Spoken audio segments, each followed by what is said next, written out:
How would you respond if I told you that I'm an elementary education major? Well, if you're like the majority, you'll respond with an "aw, that's so sweet." Frankly, I hate that response because it diminishes my profession in its entirety. Let me show you what I mean. By a show of hands, how many of you have been impacted by a teacher in your life? Good or bad? See what I mean? Teachers are important and they shape our society. In fact, CNBC News published an article that said teacher quality is the #1 school-related factor in student achievement. We know that teachers are important, and we know that they shape who we are and they shape our society, but what do we do when we're losing them at an increasingly rapid rate? Today, I will be discussing the American teacher shortage. The American teacher shortage is important, but we're not talking about it. Why? When our education system is fundamental to our society, and we're not talking about the loss of the people that shape it, it's going to continue to decline. And the quality of our education is also going to continue to decline.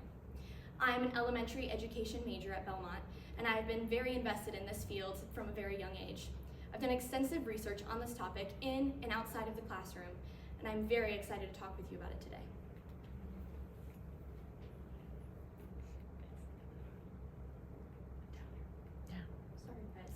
Today we'll be discussing teacher pay, lack of resources and support within the classroom and for our students, as well as teacher burnout, and how all of these contribute to the teacher shortage. First is teacher pay. We all know teachers don't get paid enough. It's in fact a running joke in the teacher community that teachers are overworked and underpaid. However, how bad is it really getting? According to an article published by the Economic Policy Institute, they found that the teacher wage penalty hit record numbers in 2021 of 23.5%, when 25 years ago in 1996 it was only at 6.1%. If you're not sure what the wage penalty is, this explains it a little bit more. The top line in dark blue is people of similar educational backgrounds and what they were making. You start at that dot where it says $1,564, and fast forward about $1,500, that's 2021. If you start at this dot on the light blue line for teachers where it says $1,319, and you fast forward $29, that's teachers' weekly average increase in their pay, compared to people of similar educational backgrounds. Why are they making less when they're so important for our society and for our future? When I was just 8 years old, I told people that I wanted to be a teacher when I grew up. And I received the same mixed response I do now, which is, honey, you're not gonna make enough. And aw, that's so cute. If we're telling 8-year-olds that they're not gonna make enough money entering this profession, what are we telling college students? We're scaring them away from even becoming education majors before even entering the profession. Not only are we losing teachers once they enter it, we're turning people away from entering the profession from the first place. Next is lack of resources and support. Teachers are not receiving the support they need for the students or for themselves. The other day I was scrolling through TikTok and I found a video on my For You page of a teacher discussing this very issue. She talked about the things that she believed school did and did not prepare her for within the classroom, as well as the lack of support from her administrators that led her to quitting her dream job.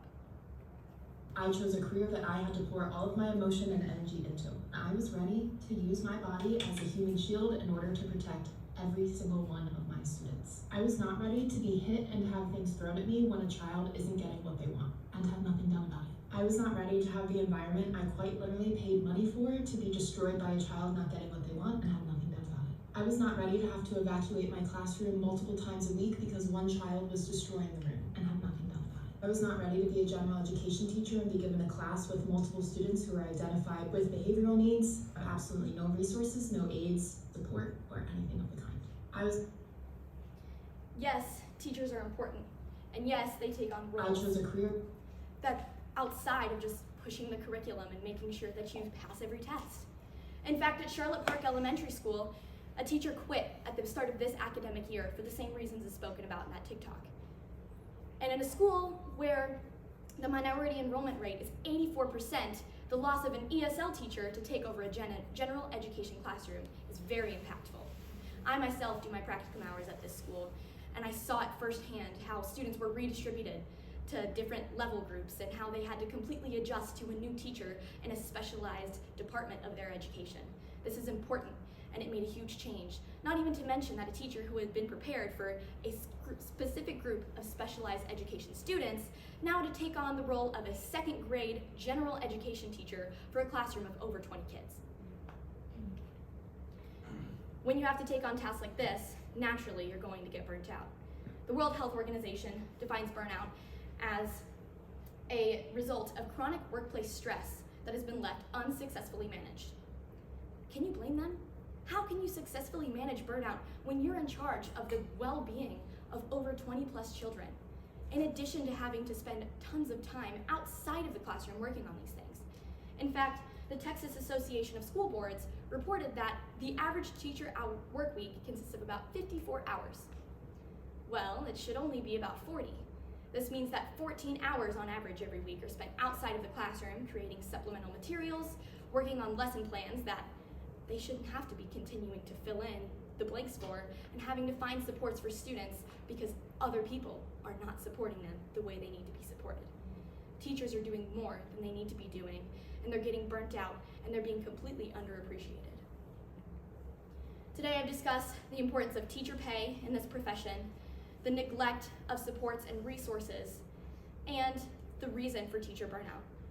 I hope that after this, the next time you meet an education major like myself, your first thought is no longer, "Aw, that's so cute," but next time, we need more of you.